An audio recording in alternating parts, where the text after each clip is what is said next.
Biochemic ওষুধ প্রয়োগ প্রণালী।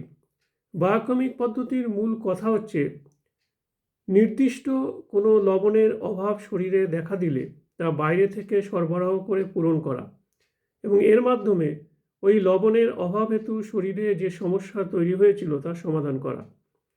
কিন্তু হোমিওপ্যাথিতে সম সমং সময়তি, সিমিলিয়া সিমিলিবাস কিউরেন্টার, অর্থাৎ যেখানে সুস্থ শরীরে কোনো ওষুধ প্রয়োগে যে যে লক্ষণ উৎপন্ন হয় সেগুলি যখন কোনো অসুস্থ শরীরে প্রকাশ পায় তখন উক্ত ঔষধটি সূক্ষ্ম মাত্রায় প্রয়োগে রোগ নিবারণ করা হয়। এটাই দুই প্যাথির পার্থক্য। টোটালিটি অফ সিমটম নিয়ে হোমিওপ্যাথিতে সিঙ্গেল মেডিসিন সিলেকশন প্রয়োজন, বায়োকেমিকে সিঙ্গেল মেডিসিন বা প্রয়োজনে একাধিক মেডিসিন অল্টারনেট করে দেওয়া চলে। প্রয়োজন অনুযায়ী 10-15 মিনিট অন্তর বা 3-4 ঘন্টা অন্তর বা সকাল বিকাল বা দিনে একবার বা উচ্চ শক্তির ওষুধ সপ্তাহে একবার দেওয়া চলে। রোগীর রোগের গভীরতা অনুযায়ী ও রোগীর বয়স ও শারীরিক ক্ষমতা অনুযায়ী সেটা নির্ভর করে।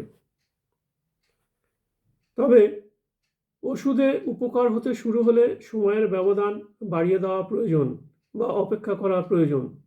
আমি ওষুধ মিশিয়ে প্রয়োগ করার পক্ষপাতী নই, আর যত কম ওষুধ ও যতবার কম প্রয়োগ করা যায় তত ভালো।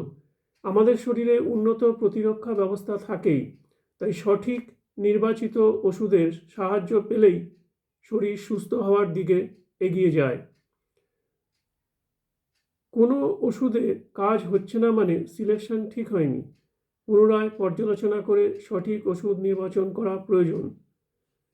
চিকিৎসা চলাকালীন হিং, কর্পূর, কাঁচা পেঁয়াজ, কাঁচা রসুন ব্যবহার না করাই ভালো। ওষুধ যেখানে রাখা হয় সেখানেও কোনো উগ্র গন্ধযুক্ত সামগ্রী রাখা ঠিক নয়। আমার মতে ওষুধের ট্যাবলেট ডাইরেক্ট না খেয়ে জলে গুলে খেলে কাজ ভালো হয়, কারণ সল্টের মলিকুলগুলো যত ফ্রি হয়ে যাবে তত সহজে টিস্যুর মধ্যে প্রবেশের সুবিধা হবে। বড়দের জন্য সিলেক্টেড মেডিসিনের 4টে ট্যাবলেট, ছোটদের জন্য 2টো অথবা আপনার ডাক্তারবাবুর পরামর্শ মেনে খাওয়া উচিত।